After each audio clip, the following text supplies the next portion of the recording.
My name is Krista Lopes. I'm a professor at the University of California in Irvine. I'm also an open source developer. Have many years of writing code and teaching people. And I gave a keynote here at the Software Guru Expo, and it was about a book that I recently published. And in fact, my book is here. It's called Exercises in Programming Style. So let me tell you the story of this book. From my many years of experience in writing code, I've learned, as many people also have learned, that there are different ways of writing the same things. There are many different ways of solving a problem in terms of writing the code for it. And sometimes it's kind of hard to know what's the right thing to do. Other times it's obvious. But what's more important is that I realize that a lot of people, especially young people who don't have a lot of experience, they tend to learn one way of thinking about the problems. They usually learn that by means of learning a certain programming language in their undergraduate years. And then they are sort of stuck, if they don't make an effort to go beyond, they're sort of stuck on that way of solving the problems, a certain way that's encouraged by that particular programming language. And they sometimes have a hard time kind of adapting to new ways of thinking.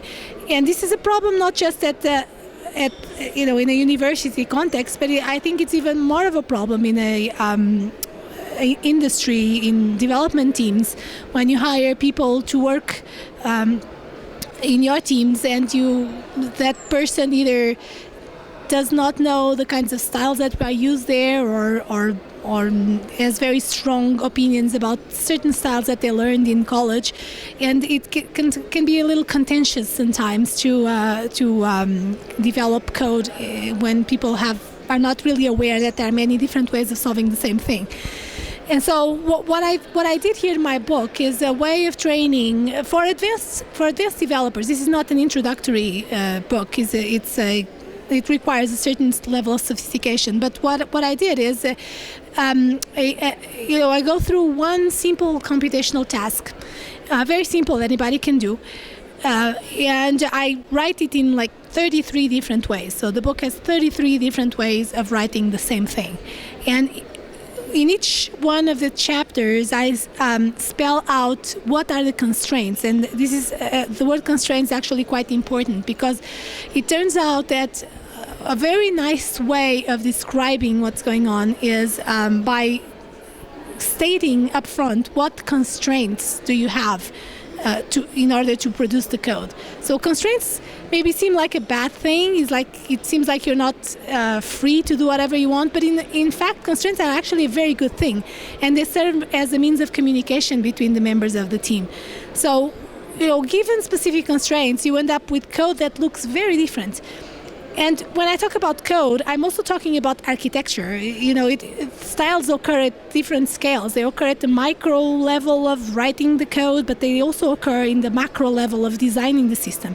So it's basically, the many different ways of thinking about the problem, dividing it, and then putting the pieces back together. There are many ways of doing this. And so you have to state the constraints, and as I do here in the book, I go and state the constraints and then present an example of that same program written in that style, and explain what's going on, the historical context of that style, when people started thinking about that way first. It usually maps back to the 60s and the 70s, and so the people who go through my exercises just get exposed to a very large spectrum of ways of thinking about writing code and designing systems in general. And it's I found, at least in my courses, the students enjoy it really very much, because they learn things that they probably would not have learned otherwise, and that I believe that most of the undergraduate programs out there around the world actually don't spend that much time in teaching people all these different ways of thinking about the problems, and they are really important in terms of communication and in terms of development when you go and build systems in a team. So that's what I sort of have been talking about here in the keynote. I went through some of the exercises, and I would encourage people to kind of try them out. It's actually quite fun to go through these exercises and rewrite them in your favorite programming language. Even some exercises that you think are not quite a good fit for certain programming languages, but you end up being able to do them as long as you kind of observe the main constraints for writing the code in that specific way. Oh, my book can be bought at Amazon bookstore, and in most of the bookstores online you can find them. It's published by CRC Press, Taylor and Francis Group, and I think you can also buy them from them on the web. Thank you.